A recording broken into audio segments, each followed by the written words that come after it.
सभी बंधुओं को जय जय सिया राम।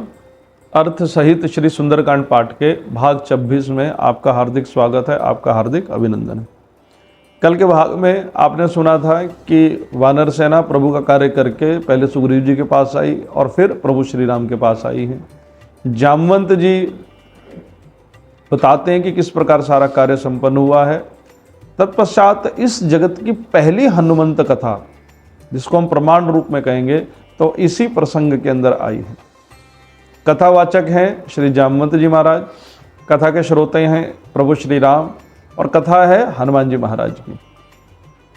नाथ पवन सुत कीन जो करनी, सहसों मुख ना जाई सो बरनी, पवन तनय के चरित सुहाए, जामवंत रघुपति ही सुनाए। कि हे प्रभु, हनुमान जी ने जो किया है लंका नगरी में, अगर किसी व्यक्ति के सहस्त्रों मुख हो जाएं, उससे भी उस महिमा का वर्णन नहीं किया जा सकता। ऐसा प्रभु हनुमान जी ने किया है। सुनत कृपा निधि मन अति भाए, पुनि हनुमान हर्ष ही लाए। प्रभु श्री राम बड़े प्रसन्न हुए और एक बार पुनः भगवान राम ने हनुमान जी को अपने हृदय से लगा लिया।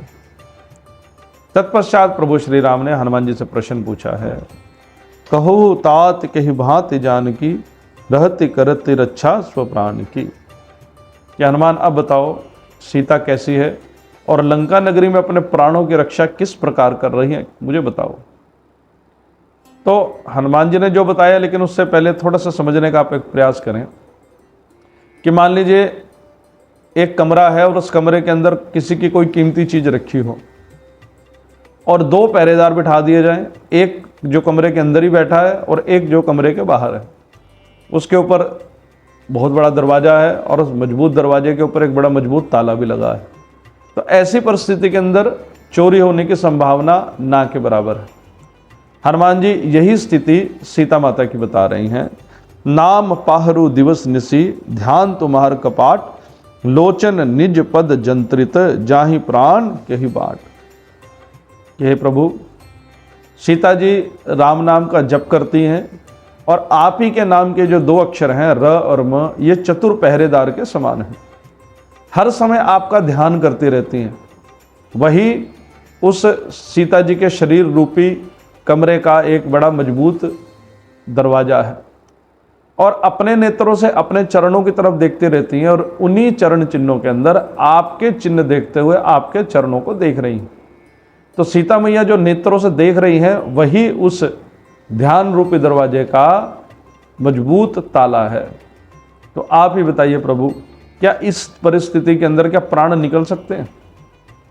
बिल्कुल नहीं निकल सकते। अब यहाँ पर आप ऐसे समझिए, एक संत जो हैं उन्होंने बड़ा एक सुंदर भाव कहा। कहने लगे दो तरह के पहरेदार होते हैं। एक पहरेदार होता है बैंक का और एक होता है जेल का। जो बैंक का पहरेदार है वो बाहर के चोर को बैंक के अंदर नहीं घुसने देता और जो जेल का वो अंदर वाले चोर को बाहर नहीं आने देता। ऐसे प्रभु आपके राम नाम के जो दो अक्षर हैं, ये सीता जी के प्राणों की रक्षा कर रहे हैं। चलत मोहि चूड़ामणि दीनी, रघुपति हृदय लाई सोलीनी, नाथ जुगल लोचन बरे भारी, बचन कहे कछु जनक कुमारी।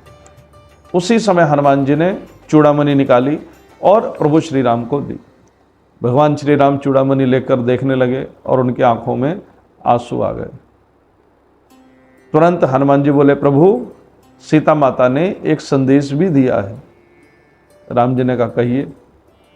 अनुज समेत गहेहु प्रभु चरना, दीन बंधु प्रंतारित हरना। प्रभु माँ ने मुझे कहा है कि पहले प्रभु श्री राम के चरणों में मेरी ओर से प्रणाम करना।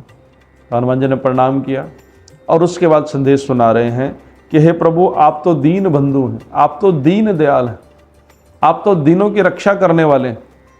और प्रभु मन क्रम वचन चरण अनुरागी, कहीं अपराध नात हो त्यागी। मैं तो मन क्रम वचन से सदा आप ही के चरणों का ध्यान करती हूँ। ऐसा मुझसे कौन सा अपराध हो गया कि आपने मुझे त्याग दिया? और प्रभु सीता मैया कह रही हैं, अवगुण एक मोर में माना, बिछुरत प्राण न कीन प्याना। कि प्रभु मैया कहती हैं कि हाँ, एक गलती मुझसे हुई है, एक अवगुण मेरा है। वो अवगुण क्या है कि जिस क्षण रावण ने मेरा हरण किया उसी समय मुझे अपने प्राण त्याग देने चाहिए थे। ये मुझसे गलती जरूर हुई है, लेकिन प्रभु इसमें भी सारा दोष मेरा नहीं है। तो प्रश्न उठता है, फिर दोष है किसका?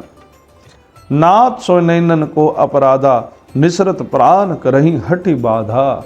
ये मेरे नैनों का दोष है। और प्रभु ये दोष इसलिए है क्योंकि ये मन में इनके एक ही भाव है कि मृत्यु से पहले एक बार प्रभु श्री राम के चरणों के दर्शन हो जाएं।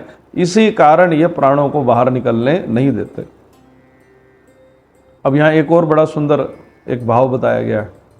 आप कल्पना कीजिए कि गर्मी का मौसम हो, पूरा दिन में टेम्परेचर 50 डिग्री का टेम्परेचर हो, और रुई का एक टुकड़ा हो, आपके पास माचिस हो, तो अब बताइए क्या रुई को जलने में समय लगेगा? यानी ऐसे वातावरण में तो अगर वो रुई 10 मिनट में जलने वाली हो तो 1 मिनट में भस्म हो जाएगी। परंतु जैसे ही आप दिया सलाई दिखाओ और जैसे ही आग लगे और तुरंत उसके ऊपर पानी पड़ जाए तो भले ही गर्मी कितनी हो लेकिन वो अग्नि बुझ जाएगी। यही उदाहरण यहाँ सीता जी के रूप में दिया गया है। बिरह अगनि तनु तूल समीरा, श्वास जरई छन माही शरीरा, नयन स्तरवही जल निज हित लागी, जरे न पाव देह बिरहागी।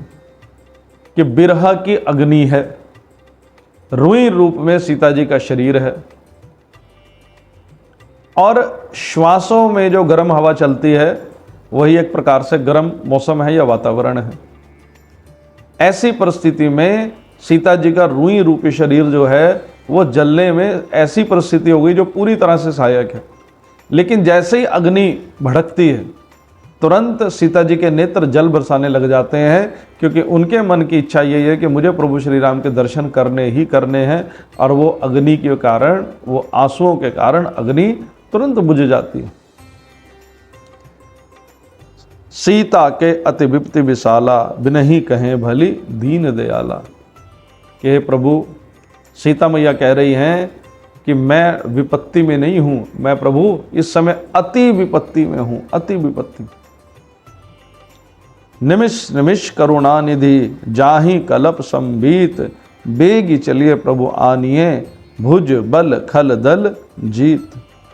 हे प्रभु, सीता मैया का एक एक पल एक एक कल्प के समान बीत रहा है। इसलिए हे प्रभु अब देर मत करिए, सेना को इकट्ठा करिए और लंका नगरी की ओर कूच करिए और अति शीघ्र राक्षसों को मारकर आप सीता माता को वापस लेकर आए। आज की कथा यहीं तक, आगे की कथा अगले भाग में।